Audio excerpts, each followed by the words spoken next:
माननीय अग्रवाल जी, जिन्होंने हमें यहाँ बुलाया है, हमारे शिरडी से सांसद ऑनरेबल एमपी भाऊ साहब जी, त्रिपुरा से हमारे सीईएम पूर्ण चंद्र चमकिया, हमारे EM health tourism tribal welfare के काउंसिल के मिनिस्टर कमल कलौय जी, एमडीसी जोनल चेयरमैन उमाशंकर देव वर्मा जी, राकेश देव वर्मा जी, यहाँ मैंने सुना है कि आप यहाँ कांग्रेस के जिला परिषद के भी अध्यक्ष हैं, शायद आप जी, नमस्कार। और मेरे जो आदिवासी भाई बहन हैं, मैं सबको त्रिपुरा से आपको सादर प्रणाम कहना चाहता हूँ। सबने मुझे, मेरी हिंदी इतनी अच्छी नहीं क्योंकि हम ऐसे क्षेत्र से आते हैं जहां में हमारी मातृभाषा हिंदी नहीं है, लेकिन मैं कभी भी प्रयत्न करूंगा कि आपसे थोड़ी सी हिंदी में बात की जाए। जिंदगी में मैंने एक चीज सीखा है, अगर आपको किसी से हाथ मिलाना है तो 2 कदम आपको भी आगे बढ़ना चाहिए। तो मैं भी हिंदी में कोशिश करूंगा कुछ बोलने के लिए, लेकिन अगर कहीं में थोड़ी सी चूक आ जाए तो माफ कर दीजिए। मैं आज ही पहुंचा भोपाल, शायद 20 साल बाद पहुंच रहा हूं। इससे पहले मैं कई बार उज्जैन और इंदौर गया हूं, पन्ना गया हूं, ग्वालियर गया हूं, लेकिन भोपाल 20 साल बाद आया। और मैं यहाँ पे इसलिए आया हूं क्योंकि आज से थोड़े दिन पहले अग्रवाल जी ने मुझे निमंत्रण दिया था और कहा था कि आप आइए और हमारा जगह देखिए। मैंने किस तरीके से इस जमीन को वापस हरियाली लाने के लिए कोशिश की, और आज जब मैं यहाँ आया हूँ तो 2 चीज मुझे बहुत अच्छा लगा। एक, क्योंकि मैं भी आदिवासी हूँ, त्रिपुरा में जो राज परिवार है वो आदिवासी जनजाति, तो ये अगर आपको कोई कह दे कि आप राज परिवार से हैं और आप आदिवासी नहीं है तो वो गलत बात है। आप उनको बता सकते हैं कि त्रिपुरा में भी एक राज्य है जहां में उनका राजा महाराजा, उनके पूर्वजों लोग ने राज किया, शासन किया, और वो भी आदिवासी थे, है और रहेंगे। और मैं इसके लिए यहाँ में आया हूँ क्योंकि एक चीज मुझे जमीन की हरियाली दिखनी थी, कैसे एक बंजर जमीन को इतने अच्छे तरीके से हमने परिवर्तन किया है। और एक रीजन था और एक वजह थी कि मैं यहाँ आकर अपने ही आदिवासी भाई बहन से मिलूं। मैं आपसे मिलना चाहता था, मैं आपको देखना चाहता था, मैं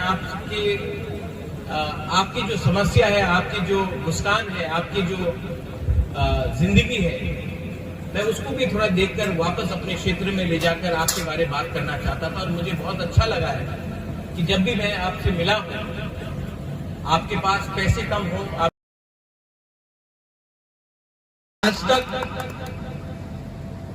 और जब यहां में पैसा आएगा, जब यहां में व्यवस्था बदलेगी, जब यहां में स्कूल आएगा, चिकित्सा आएगा, जब हमारे बच्चे का भविष्य अच्छा होगा, तभी इसका असली आपको फल मिलेगा। और ये फल आपको ईश्वर भी देगा और इनके प्यार और इनका आशीर्वाद भी देगा। मैं चाहता हूं कि आप इंटीग्रेट कीजिए, सिर्फ पर्यटन नहीं, मेडिसिनल प्लांट्स है, हर्बल प्लांट्स है। आज अगर त्रिपुरा में मेरा ब्लड प्रेशर कभी कभी बढ़ जाता है, क्योंकि हम तो गोश्त मांस खाते रहते हैं, हम तो ट्राइबल आदिवासी हैं, शाम हुआ तो और कुछ भी हो जाता है, ठीक बोल रहे हैं ना? हम लोग हैं ही ऐसा 5000 साल सब काहे का बता। अब ब्लड प्रेशर बढ़ता है तो डॉक्टर हमको आकर कुछ पिल्स देते हैं, स्टैम्लो, एम्लोडिपिन, ये दवा ले लो, आपका ब्लड प्रेशर ठीक हो जाएगा। वहां में त्रिपुरा में जंगल में कुछ हमारे जड़ी बूटियां, इनको लोग बोलते हैं ये पत्ता है, ये तो कुछ नहीं है, लेकिन इसको अगर आप पानी में उबाल कर आप पिएंगे तो ऑटोमेटिकली आपका ब्लड प्रेशर गिरता है। शुगर का भी हमारा इलाज है, लेकिन क्या है कि मार्केटिंग नहीं होती। आज इस देश में एक बहुत बड़ी समस्या है, हम आंख से समझते हैं, कान से सुनते नहीं। हमें मार्केटिंग का बहुत अच्छा सा, हमको लगता है कि जो भी विदेश से आया, जिसने कुछ 2-3 शब्द कह दिया तो हम तो है नादान, हमारे पास तो कुछ जरिया नहीं है, तो उनका बात ही सही होगा, जो हम पिछले 1000 साल से कर रहे थे वही गलत होगा। नहीं भाई, हमारे पास ऐसे बहुत चीज हैं जिनको मार्केटिंग नहीं हुआ है, लेकिन हमारे पास हर समस्या का कुछ ना कुछ हल है। अंदर में आपको विश्वास करना। अग्रवाल जी, आपने जो किया है, आपके पिताजी स्वर्गीय अग्रवाल जी जो चेयरमैन एमिरेटस थे, उन्होंने जो किया है, मैं उनके लिए, उनके आत्मा के लिए प्रार्थना करता हूं। और मैं अपने आदिवासी भाई और बहन को एक बात कहना चाहता हूं, आपको कभी नहीं लगना चाहिए कि आप अकेले हैं। आपकी, हमारी सबसे बड़ी प्रॉब्लम क्या है? आज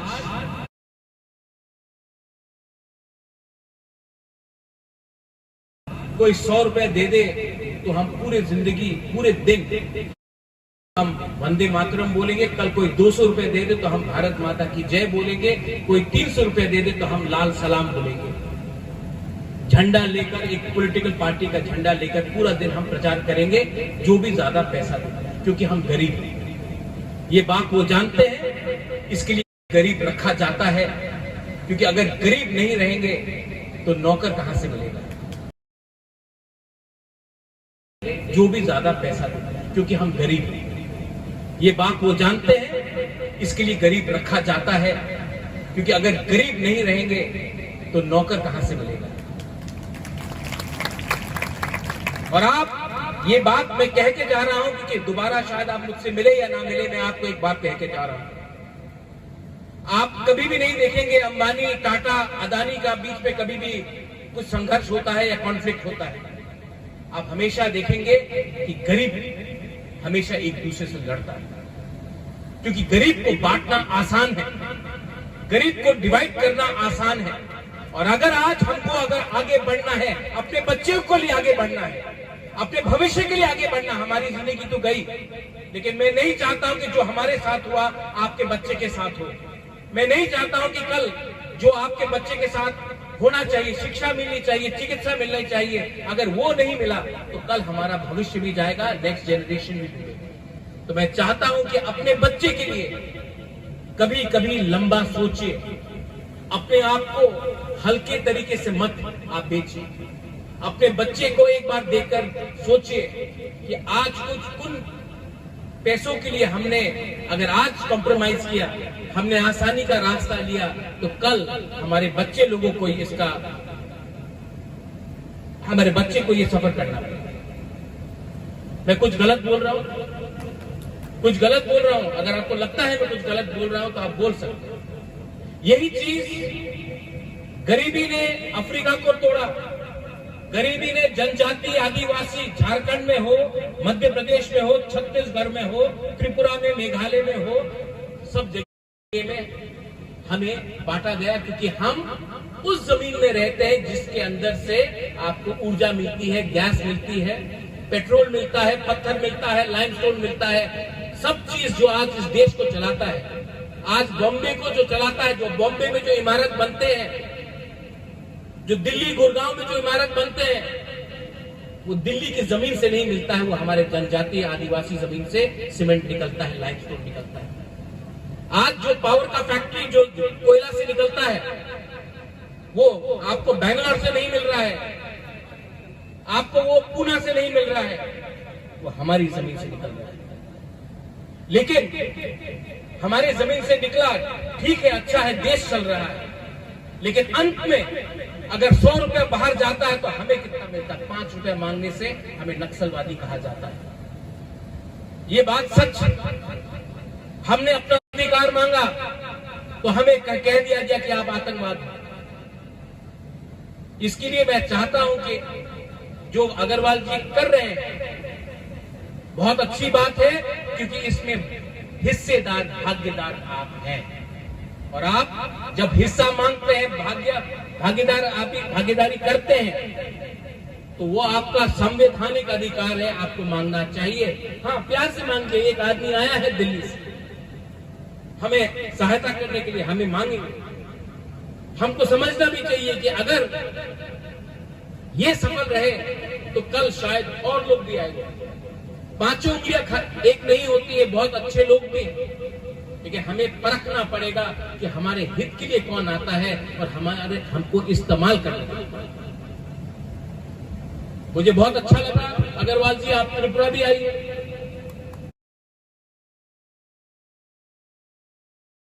बहुत अच्छा लगा अग्रवाल जी, आप त्रिपुरा भी आइए।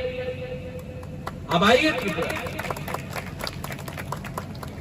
अगर आपको अतिथि देवो भव के बारे में समझना है तो आप एक गरीब आदिवासी के घर में चले जाइए। पेट में कुछ होगा नहीं, पंखा नहीं होगा, पेट में कुछ खाना नहीं होगा, लेकिन हमारे पास मुस्कुराहट और जो भी है हमारे पास हम हमेशा देते हैं। ये हमारा परंपरा है। इसमें कोई राजा नहीं, कोई रंग नहीं। बहुत लोगों ने मुझे महाराजा बोलकर आज संबोधित किया। त्रिपुरा में एक शब्द है हा बुबागरा। सबको लगता है ये चीनी बात कर रहा है, चाइनीज बात कर रहा है, लेकिन हा बुबागरा का मतलब, हा मतलब जमीन, जमीन का राजा। मतलब कि अगर आप राजा हैं तो जमीन से जुड़कर रहिए, जमीन का सुरक्षा कीजिए। क्योंकि हम आदिवासी लोग, हमें गाड़ी या बिजली से या लाइट से या उससे इतना लगाव नहीं है जितना अपने जमीन से प्रेम है। और जब हम सब कहते हैं भारत माता की जय, भारत माता आसमान में नहीं है, पार्टी में नहीं है, झंडे में नहीं है, जमीन में है। और जमीन का सुरक्षा, जमीन से प्रेम, मुझे लगता है आदिवासी से ज्यादा और कोई नहीं कर सकता। यही मैंने कहा, आपने मुझे यहां बुलाया, मुझे बहुत अच्छा लगा। मैंने कोई भाषण लिखा नहीं है, मुझे 8 घंटा लगा यहां पहुंचने के लिए। 8 घंटे में लोग हिंदुस्तान से इंग्लैंड चले जाते हैं, लेकिन मैं जो 8 घंटा बिताकर यहां आया हूं, मुझे लगता है कि मैंने समय का अच्छा इस्तेमाल किया। वहां में हमारे जो माँ है, मेरी बहन है, मैं आपको बोलता हूं, ये जो हमारा समाज है कभी भी आगे नहीं बढ़ेगा जब तक हम आपको सम्मान, अधिकार और आपका इज्जत नहीं करेंगे। तो मैं अपने पुरुष लोगों को बोलना चाहता हूं, हम सिर्फ माँ दुर्गा का पूजा करते हैं, काली माँ का पूजा करते हैं, त्रिपुरा में माँ त्रिपुरा सुंदरी का पूजा करते हैं, लेकिन घर में जो बहन है, जो माँ है, जो बेटी है, उनको हम इज्जत नहीं देते हैं। अगर आप इज्जत दोगे तो आपको इज्जत मिलेगा। अगर आप अपनी औरत को इज्जत दोगे तो आपको इज्जत मिलेगा। इज्जत सिर्फ महिला से नहीं, दूसरे समाज से भी आपको इज्जत मिलेगा। ये ध्यान में रखिएगा। इतने दूर से आया हूं, खाली पेट आया हूं, लेकिन दिल भर गया। पेट तो भरते रहता है, दिल भर गया। मैं आप सबको, I wish you all the best. मैं आप सबको दिल से, तहे दिल से आपको कांग्रेचुलेट करना चाहता हूं। जैसे मैंने कहा कि हिंदी इतनी अच्छी नहीं है, लेकिन भाषा क्या है भाई, सोच ठीक करना चाहिए। तो यही बोलकर बेलाई बेलाई नो हम बाई, हमारी भाषा में कोकबोरोक में बेलाई बेलाई नो हम by mean thank you very much. और आप सबको मैं फिर से कांग्रेचुलेट कर मैं चाहता हूं कि दोबारा जब मैं यहां आऊं तो ये देश और ये जगह और भी आगे चले। और जो मैंने आपको सुझाव दिया, अगर आप उसमें विचार कर सकते हैं, त्रिपुरा में भी मैं यही करना चाहूंगा। तो अगर इसको integrated farming, hospitality, tourism, medicinal farming के जरिए से अगर आप देखेंगे तो शायद इसका एक लॉजिस्टिकल, फाइनेंशियल इसका सोल्यूशन भी निकल सकता है। Thank you so much, God bless you. आप सबको मेरा प्यार, प्रणाम, थैंक यू।